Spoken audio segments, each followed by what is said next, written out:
Conságrate a Dios cada mañana. Haz de esto tu primer trabajo. Por la mañana, oh Señor, elevo a ti mi voz, a tu buen nombre doy loor, con gratitud mi Dios. Buenos días, Señor Jesús. ¿Qué tal, amigos? ¿Cómo amanecieron? Esperamos que todos estén bien y contentos.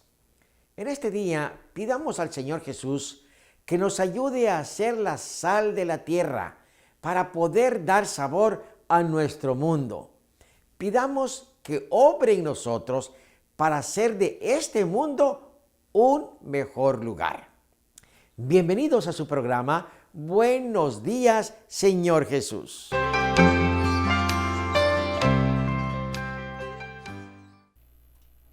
Por ahí leí que los madrugadores viven más y mejor que los dormilones.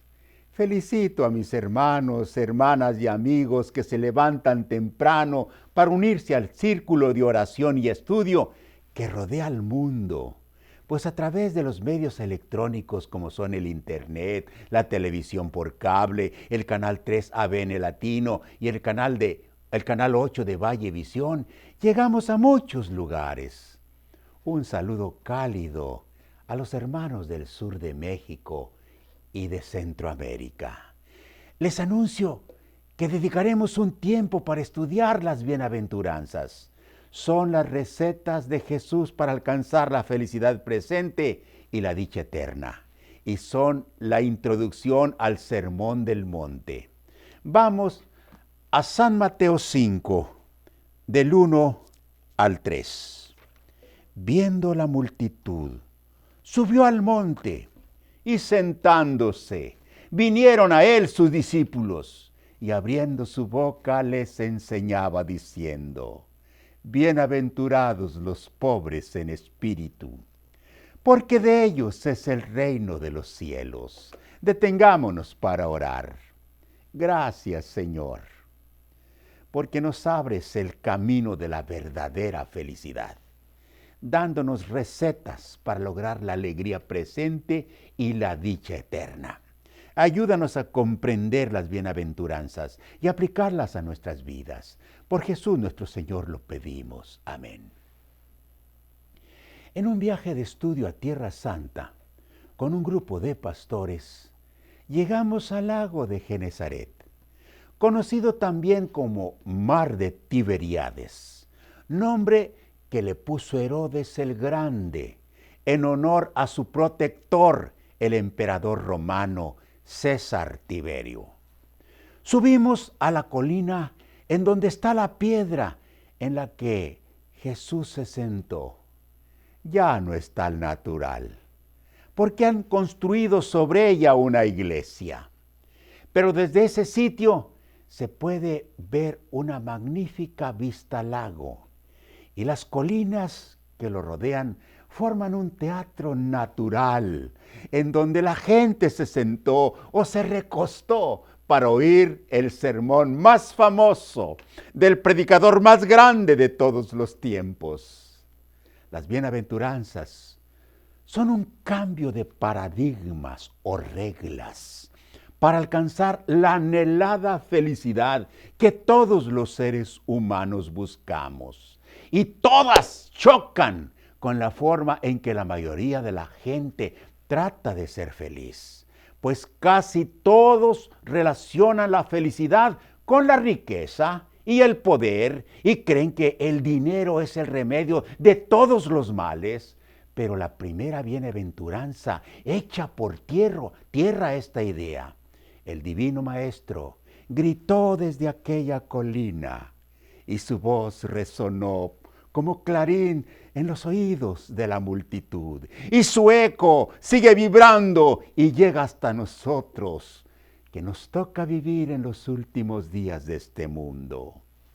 Bienaventurados o felices los pobres en espíritu, porque de ellos es el reino de los cielos. Muchos consideran la pobreza como una maldición y viven tristes porque no tienen suficiente dinero y lo buscan a como dé lugar. Y entre más tienen, más quieren. Y se llenan de cosas que no necesitan y de miedo de que les quiten su dinero, al grado que se convierten en esclavos al servicio del dinero. Pues aunque creen que el dinero es de ellos, la realidad es que ellos son del dinero, quien juega con ellos a su antojo. La gran mayoría de quienes le oyeron decir las bienaventuranzas eran pobres. La tierra de Palestina no es rica y la gente tenía que trabajar mucho para sobrevivir. Los impuestos del Imperio Romano eran muy altos y el rey Herodes era un tirano despiadado, dispuesto a matar a cualquier sospechoso de rebelión. Sin embargo, Jesús presentó la pobreza como una virtud. Y él mismo era un pobre.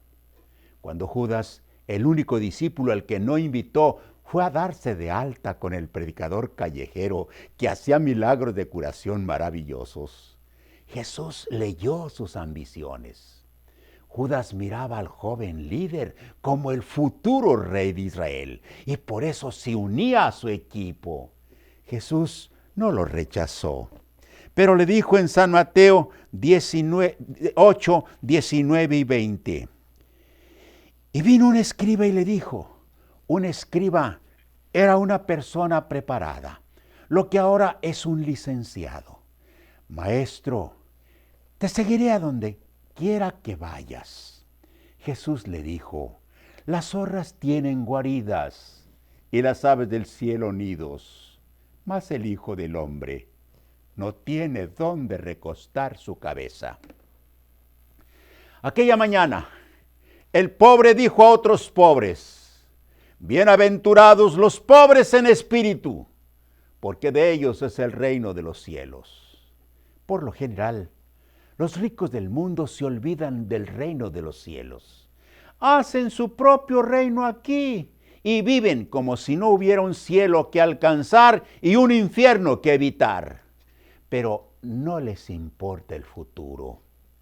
Solo viven el presente a su manera. Y lo que diga Dios y lo que prometa no les importa. El reino de los cielos fue el centro de las predicaciones y enseñanzas de Jesús. Y es la primera bendición ofrecida en las bienaventuranzas. Sin embargo, no se refiere solo a la pobreza material. Habla de la pobreza espiritual. ¿Quiénes son los pobres en espíritu? Pobre es lo contrario de rico.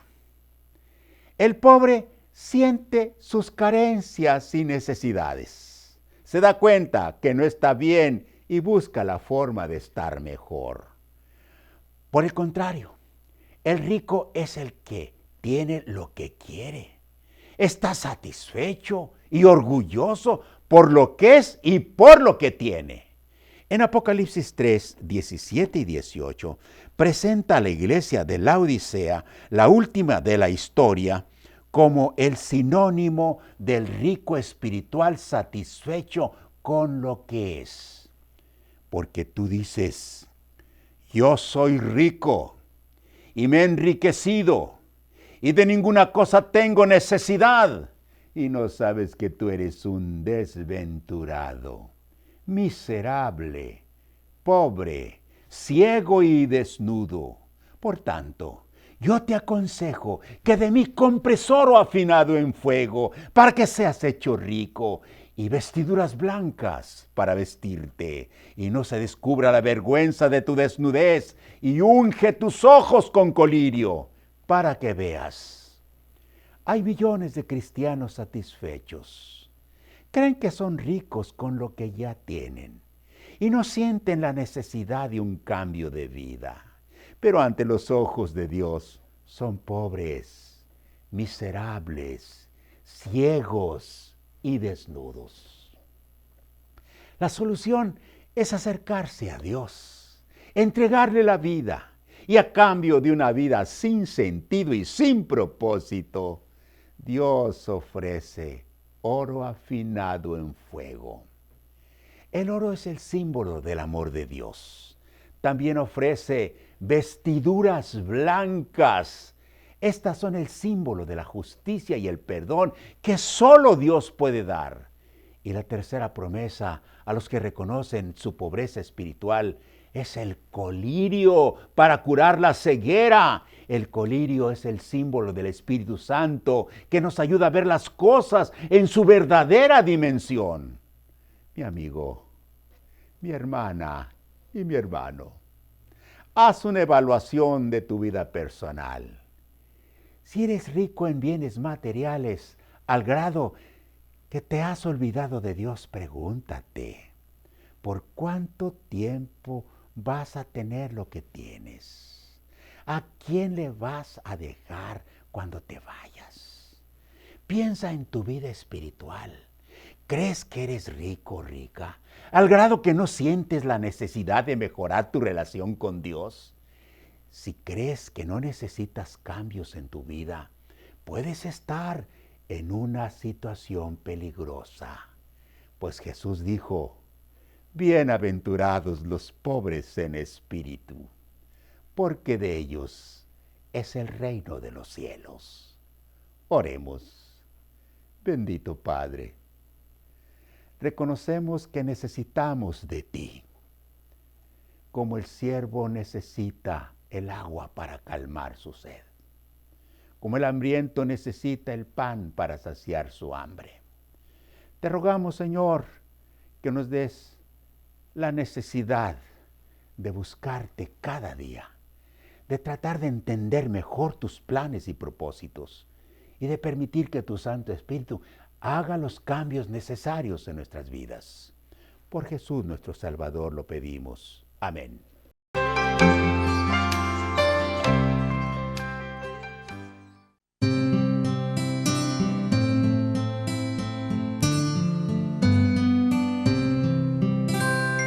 Quiero cantar una linda canción de un hombre que me transformó. Quiero cantar una linda canción de aquel que mi vida cambió. Es mi amigo Jesús, es mi amigo más fiel.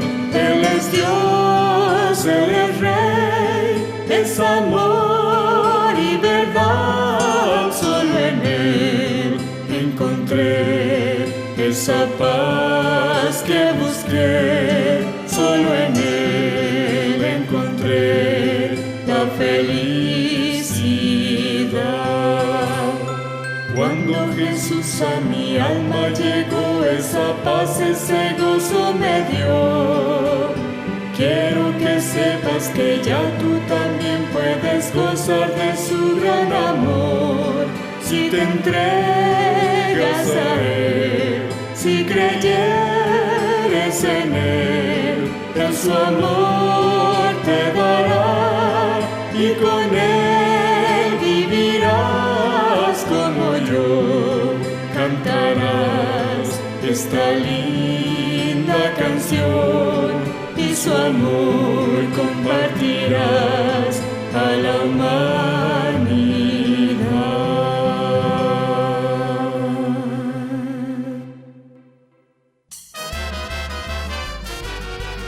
Hola amiguitas, ¿cómo están hoy? Bien. Qué lindo es verlas otra vez. Hoy les voy a contar una historia de la Biblia acerca de 3 mujeres.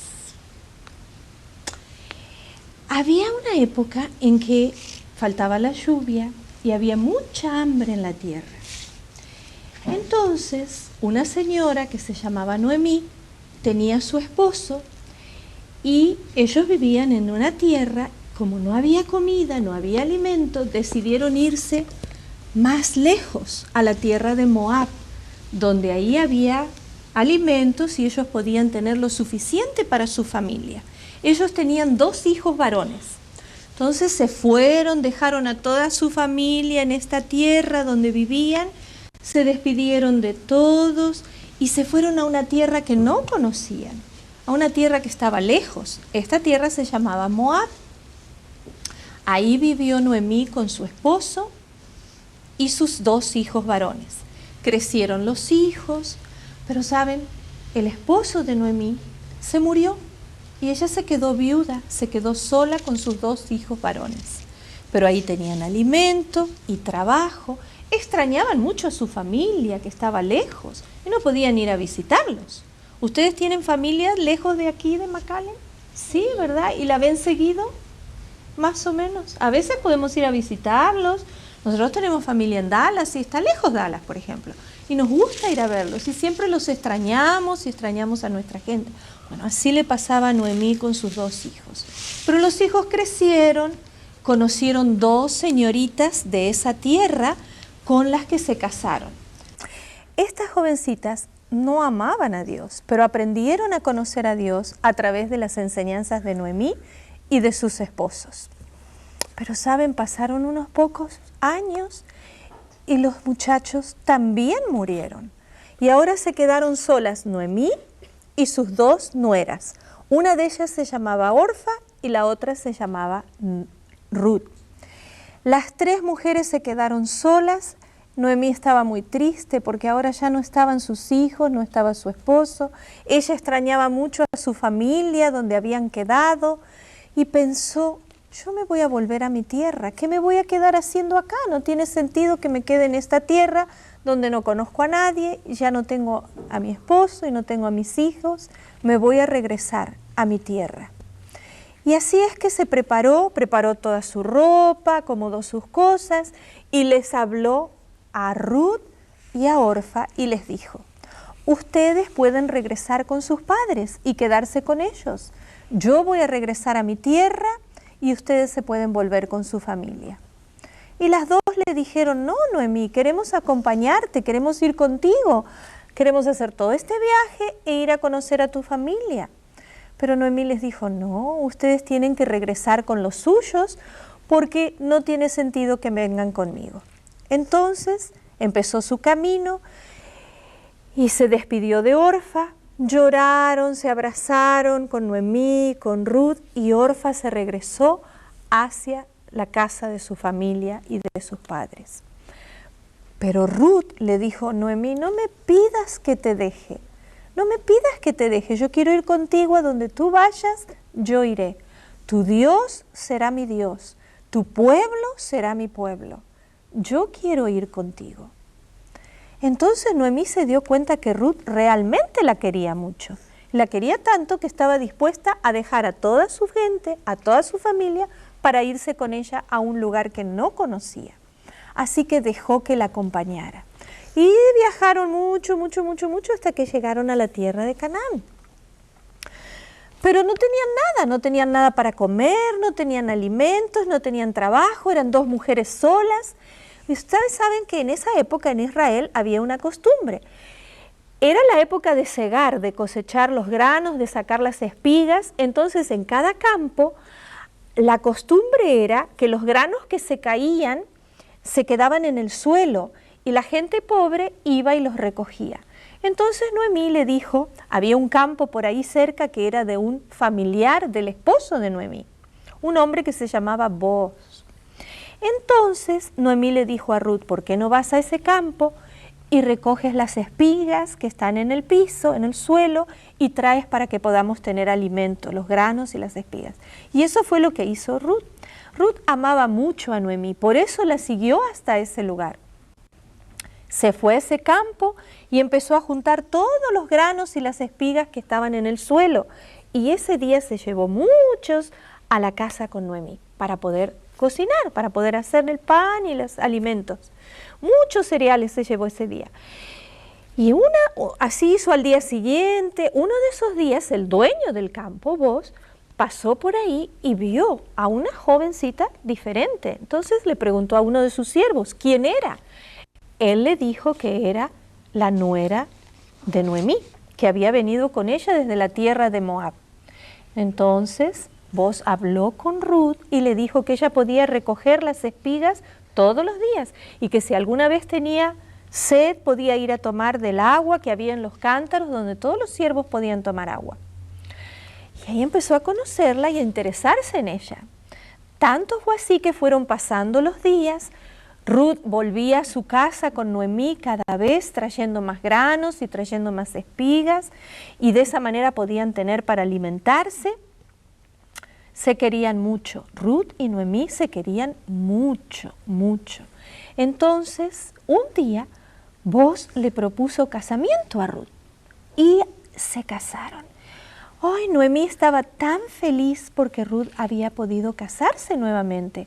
Era una mujer joven y después de unos años tuvieron un niño. Ese niño se llamaba Obed.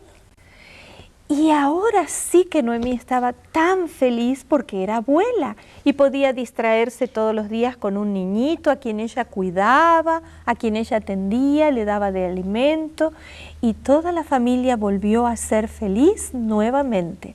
Tuvieron ese niño y Ruth fue muy feliz junto con Noemí. ¿Se acuerdan ustedes de esta historia de la Biblia? Sí, ¿verdad?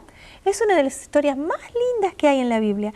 Y siempre me llamó la atención la forma increíble en que Ruth amaba a su suegra, amaba mucho a su suegra, tanto la quería que no la dejó ir sola a la tierra donde vivía su familia. Quiso ir con ella y no le importó dejar a ella su familia y sus costumbres para ir a una tierra nueva.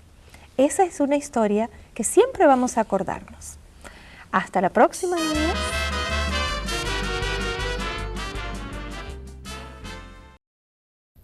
Después de la meditación de hoy, estoy seguro que nos sentimos agradecidos por haber sintonizado este programa.